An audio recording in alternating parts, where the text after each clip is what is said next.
बिस्मिल्लाहिर्रहमानिर्रहीम। दोस्तों, आज की वीडियो में आपको 3 वाकयात सुनाएंगे। पहला ये कि किस तरह अल्लाह के नेक बंदे हजरत इब्राहिम बिन अदम रहमतुल्लाह अलैह आदमखोर शेरों की गार में पहुंचे और शेरों के साथ कैसे मुकाबला हुआ। दूसरा ये कि हजरत इब्राहिम बिन अदम रहमतुल्लाह अलैह क्यों सारी जिंदगी मीठे अनार को तरसते रहे। तीसरा ये कि 2 फरिश्तों ने मिलकर किस तरह हजरत इब्राहिम बिन अदम का दर्जा कम कर दिया। चलिए वाकयात की तरफ चलते हैं। हजरत इब्राहिम बिन अदम इन वाकयात के रावी हैं। फरमाते हैं कि मैं बैतुल्लाह शरीफ की तरफ हज की घर से निकला तो रास्ते में मैंने एक गार में पनाह ली। मैंने अचानक देखा एक बहुत बड़ा शेर मेरी तरफ आ रहा है। मैंने कहा मैं मुसाफिर हूँ और समाने सफर खत्म हो चुका है और मैं इस रात तेरे पास मेहमान आया हूँ। फरमाते हैं मैंने देखा कि वो शेर एक किनारे पे हो गया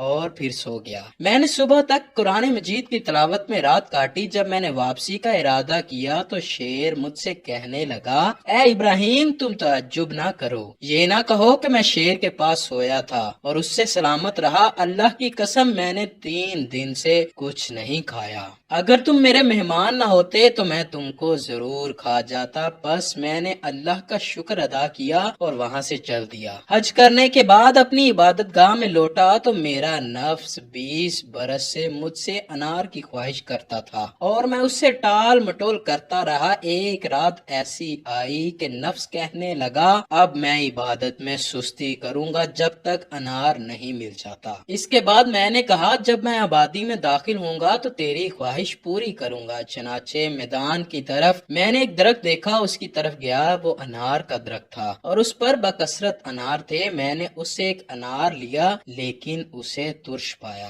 और इस तरह दूसरा, तीसरा और चौथा लिया। मेरा नफ्स कहता था मैंने मीठे अनार की ख्वाहिश की है। इसके बाद मैं आबादी की तरफ चला गया। चनाचे मैंने एक बाग में एक शख्स को पाया, उससे अनार का सवाल किया। उसने मुझको अनार दिया मगर उसको भी तुर्श ही पाया। जब उसको इसकी खबर की तो उसने मुझसे कहा, ए इब्राहिम तुम्हारा नफ्स जो कुछ चाहता है तुम उसकी ताबेदारी करते रहो। बाखुदा मुझे इस बाग में 40 बरस रहते हुए हो गए हैं लेकिन मैं अभी तक मीठे को खट्टे से तमीज नहीं कर सकता। यानी मैं नहीं पहचानता कि मीठा कौन सा है और खट्टा कौन सा है। मुझे ताज्जुब हुआ और मैं चल दिया। चलते चलते मैं एक ऐसे बाग में पहुंचा जहां एक आदमी लेटा हुआ था और बीड़े उसके सारे जिस्म को काट रही थी। लेकिन उसके बावजूद वो शख्स कह रहा था, ए अल्लाह तेरा शुक्र है। हजरत इब्राहिम बिन अदम कहते हैं मैं बहुत हैरान हुआ। मैंने जब उससे पूछा कि तुम इस हाल में भी अल्लाह का शुक्र कर रहे हो। वो कहने लगा बीड़ों का डंक तुर्श अनारों से बहुत बेहतर है। वो कहने लगा मेरा इम्तिहान तो कुछ नहीं, कुछ लोगों के लिए तो अल्लाह ने शीरीं चीजों को भी हमेशा के लिए तुर्श कर दिया है। ये सुनकर मैं बेहोश होकर गिर पड़ा। जब मुझे होश आया तो मैंने उस जवान से कहा, ए शख्स जब ये तेरा मुकाम इतना ऊंचा है तो अल्लाह ताला से क्यों नहीं कहता कि तुझे इन तकलीफों से आराम दे।